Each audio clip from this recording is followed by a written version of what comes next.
किसान आंदोलन के साथ साथ और भी कई मुद्दे ऐसे हैं जो मुद्दे इस बार चुनाव में असर डालेंगे, जैसे बढ़ती हुई बेरोजगारी, भ्रष्टाचार, महिला सुरक्षा और साथ में किसान आंदोलन। तो मेरे ख्याल से इस बार चुनाव के लिए यही मुद्दे रहेंगे। प्रभावी कौन से मुद्दे रहेंगे? वो बेरोजगारी वाला या किसान वाला? किसानों का मुद्दा ज़्यादा प्रभावी है, क्योंकि किसानों में मुझे लग रहा है 70 से 80% जनता किसानी से जुड़ी हुई है, जो उत्तर प्रदेश की जनता है। और जो यहाँ मुद्दे हैं और जो ताज़ा जो घटनाक्रम हो रहे हैं किसानों के साथ, तो ये सब बहुत प्रभाव डालेंगे। और अभी जो पिछले कुछ दिनों में जो घटनाएं हुई हैं, उससे विपक्ष का जो एक स्वरूप निकल के आया है, विपक्ष उग्र हो गया है। और आप पिछले कई दिनों से देख रहे होंगे कि अब विपक्ष सड़क पे रहता है।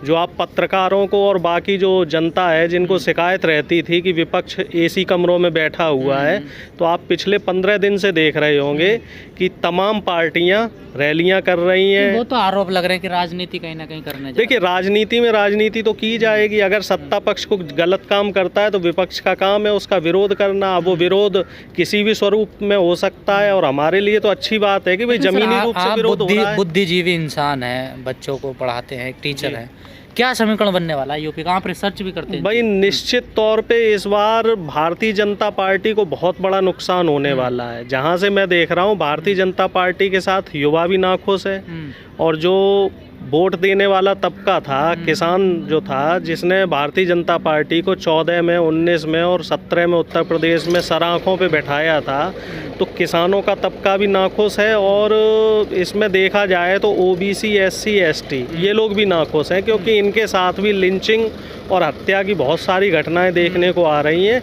देखिए, हत्याएं और घटनाएं ये कहीं भी हो सकती हैं, कभी भी हो सकती हैं, लेकिन अहम चीज़ ये होती है कि अगर कहीं हत्या हो रही है, कहीं अपराध हो रहा है, तो उसके ऊपर शासन प्रशासन द्वारा सार्थक या पॉजिटिव डायरेक्शन में एक्शन होना चाहिए। ये चीज़ यहाँ देखने में नहीं आई है। सपा, बसपा या कांग्रेस या लोकदल को दे, इनकी स्थिति क्या पोजीशन मानते हैं? मजबूत स्थिति में है समाजवादी पार्टी, बहुजन समाज पार्टी। भाई अभी देखिए 4 महीने का समय है, तो मुझे कहाँ देख रहे हैं आप? मुझे लग रहा है कि दिसंबर या जनवरी में जाके पिक्चर क्लियर होगी। सभी लोग जमीनी रूप से ठीक ठाक मेहनत कर रहे हैं। अब तो बहन जी ने भी लखनऊ में रैली की है, तो काफ़ी अच्छी बात है कि विपक्ष उग्र हो रहा है। भाई ठीक है, सब विपक्ष की सभी पार्टियां अपने लेवल पे मेहनत कर रही हैं, सभी जातियों से बराबर संपर्क कर रही हैं। तो मुझे लग रहा है चुनाव दिलचस्प होगा। भारतीय जनता पार्टी को ज़बरदस्त नुकसान होने वाला है, और मुझे लग रहा है ये लोग दहाई का आंकड़ा पार नहीं कर पाएंगे, क्योंकि बहुत सारी चीज़ें ऐसी हैं जिसमें ये हर जगह निगेटिविटी इनके अंदर है। ये हर जगह अपराधियों को बचाते हुए नजर आए हैं, ठीक है। और महंगाई जो बढ़ रही है उस पे इनकी लगाम नहीं है कहीं भी। सर, जयंत का गठबंधन रहेगा क्या सपा से?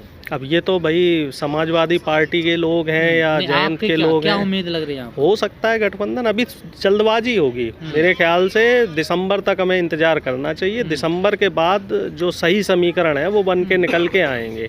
अभी 2 महीने गठबंधन तो पहले रहा है ना सर? पहले रहा है, तो हो सकता है इस बार भी गठबंधन रहे। है उसका कोई वो तो नहीं है, नहीं तो गठबंधन रहेगा। लेकिन प्रोग्राम दोनों अलग अलग कैसे कर रहे हैं, एक साथ क्यों नहीं आ रहे, क्या वजह है? अब जयंत चौधरी जी पश्चिमी उत्तर प्रदेश देख रहे हैं, और अखिलेश जी पूर्वी उत्तर प्रदेश के साथ बुंदेलखंड और जो अवध और ब्रज क्षेत्र है, तो उधर रैलियां कर रहे हैं। जाता है राष्ट्रीय लोकदल का, उसका सपा का गठबंधन? नहीं, गठबंधन मुझे लग रहा है रहेगा, क्योंकि दोनों लोगों की विचारधारा एक है, और दोनों युवा नेता हैं, पढ़े लिखे नेता हैं, और जनता इन लोग पहले भी रहा है और जनता इन्हें पसंद कर रही है। लेकिन अब जो अखिलेश जी रथ यात्रा निकाल रहे हैं, विजय रथ यात्रा निकाल रहे हैं, उस पर राष्ट्रीय लोकदल का कोई नाम, कुछ चिन्ह, कुछ है नहीं, साझा बैनर लग नहीं रहा। साझा नहीं है, इंडिविजुअल यात्राएं निकल रही हैं। जयंत चौधरी जी भी जो रैलियां कर रहे हैं वो इंडिविजुअल लोकदल की रैली कर रहे हैं। अखिलेश जी जो रैली कर रहे हैं वो अपनी रैलियां कर रहे हैं। इसी तरीके से कांग्रेस कर रही है, तो वो भी किसी सहयोगी दल का उसमें बैनर नहीं लगा रही है। अभी सभी राजनीतिक दल अपना अपना जनाधार ढूंढ रहे हैं कि किसका कितना जनाधार है, और बाद में जो गठबंधन है दोनों में, नहीं, दरार नहीं है। भाई देखिए, आप लोग उल्टा काम करते हो, आप लोग विपक्ष में कमियां निकालने की कोशिश करते हैं, जबकि आपको सत्ता पक्ष में जो खामियां हैं वो बतानी चाहिए। भाई देखिए, मीडिया का जो रोल होता है ना, मीडिया इस समय निष्पक्ष नहीं है। अब आज की आपकी बात पे घटना याद आ गई, अमीश देवगन जी 4 बार में बापू का नाम नहीं ले पाए। आपने भी वो वीडियो देखा होगा, सोशल मीडिया वीडियो वायरल हो रहा है। ये लोग सावरकर को भारत रत्न दिलवाना चाह रहे हैं, वो सावरकर जो अंग्रेजों से पेंशन लेता रहा। और उसमें कल रक्षा मंत्री जी, वीर सावरकर कह रहे हैं सर भाई, उसमें रक्षा मंत्री जी का ये बयान आया था कि महात्मा गांधी जी ने, जो हमारे राष्ट्रपिता रहे हैं, राजनाथ सिंह का रक्षा मंत्री कोई नहीं जानता। हाँ, राजनाथ सिंह जी का ये बयान था कि गांधी जी ने उनसे, उनके लिए माफ़ी के लिए उनको बोला था कि आप माफ़ी मांग लीजिए, और अंग्रेज सरकार को भी बोला गया था। तो ये बिल्कुल निराधार बयान है, क्योंकि सावरकर के जो माफ़ीनामे रहे वो तो 1915 के आसपास रहे, और गांधी जी 1915 के बाद भारत में आए हैं। हाँ, तो इनके अलग ही सिस्टम रहता है। जो आरएसएस बीजेपी के लोग हैं, ये अपने हिसाब से इतिहास को बनाना चाह रहे हैं। ये वही लोग हैं जो 1 साल 2 साल पहले तक सावरकर को ये भी मानने को तैयार नहीं थे कि सावरकर ने माफ़ी मांगी है। कहीं भी किसी भी आप आरएसएस के आदमी से बात कर लो तो वो कहते हैं कि उन्होंने देश के लिए माफ़ी मांगी, जबकि वो आदमी के लिए क्यों लड़ती है? देखिए, ऐसा है, इनके पास गोडसे और सावरकर के अलावा कोई तीसरा आदमी नहीं है, और दोनों ही आदमी दागी रहे हैं। राष्ट्रवादी तो सबसे बड़े यही हैं सर। दोनों ही आदमी दागी रहे हैं। गोडसे ने बापू की हत्या की है, और सावरकर ने लिखित माफीनामा लिया है, और अंग्रेज सरकार से पेंशन भी ली है।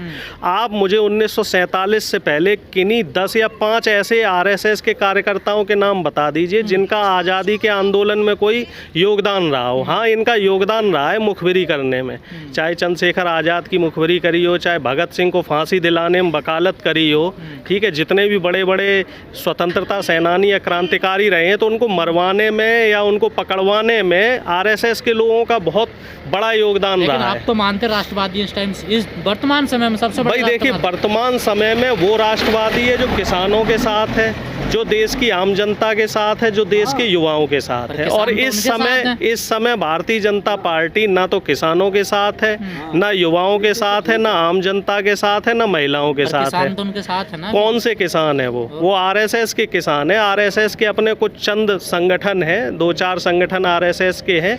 किसान तो सड़कों पे है, किसान तो जिलों में और राज्यों में आंदोलन कर रहा है। किसानों के ऊपर तो गाड़ियां चढ़वाई जा रही हैं। हरियाणा में किसानों के ऊपर लठ फिरवाए जा रहे हैं। में जाति फैक्टर रखेगा या धर्म? नहीं, जाति धर्म इस बार फैक्टर नहीं रहेगा। जाति धर्म पे 2-3 बार चुनाव हो गए हैं, ठीक है। और देश की, प्रदेश की जनता ने देख लिया है, जाति धर्म में बंटने से सिर्फ और सिर्फ बीजेपी को फायदा होता है। इस बार मुद्दों पे चुनाव होगा, जिसमें किसानी बहुत बड़ा मुद्दा रहेगा, बेरोजगारी भ्रष्टाचार मुद्दा रहेगा, बढ़ती हुई महंगाई मुद्दा रहेगी, महिला सुरक्षा मुद्दा रहेगी, और जितने भी जो विकास कार्य हैं पिछले 4.5 साल में योगी आदित्यनाथ ने एक भी विकास कार्य नहीं किया है।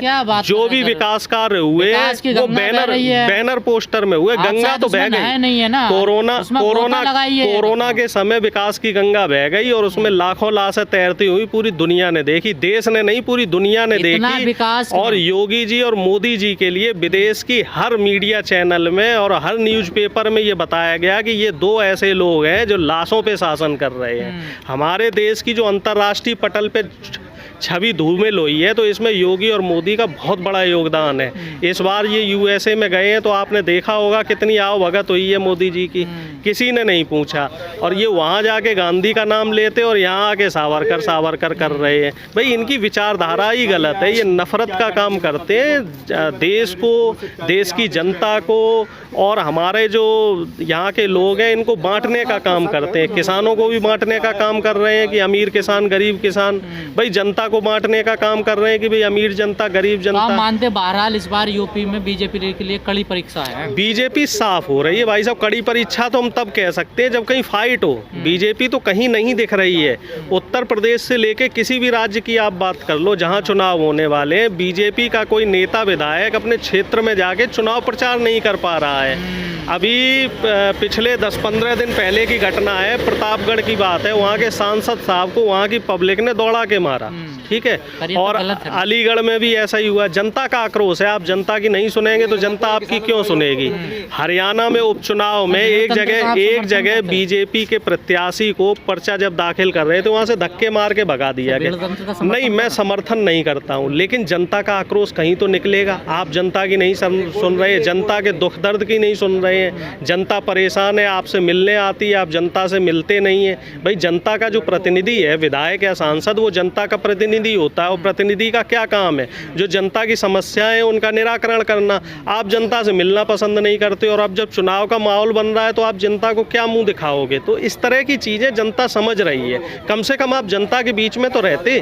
ठीक है, आप उसकी समस्या का समाधान नहीं कर पा रहे हैं, वो अलग बात है, लेकिन जनता के दुख दर्द को तो समझना चाहिए।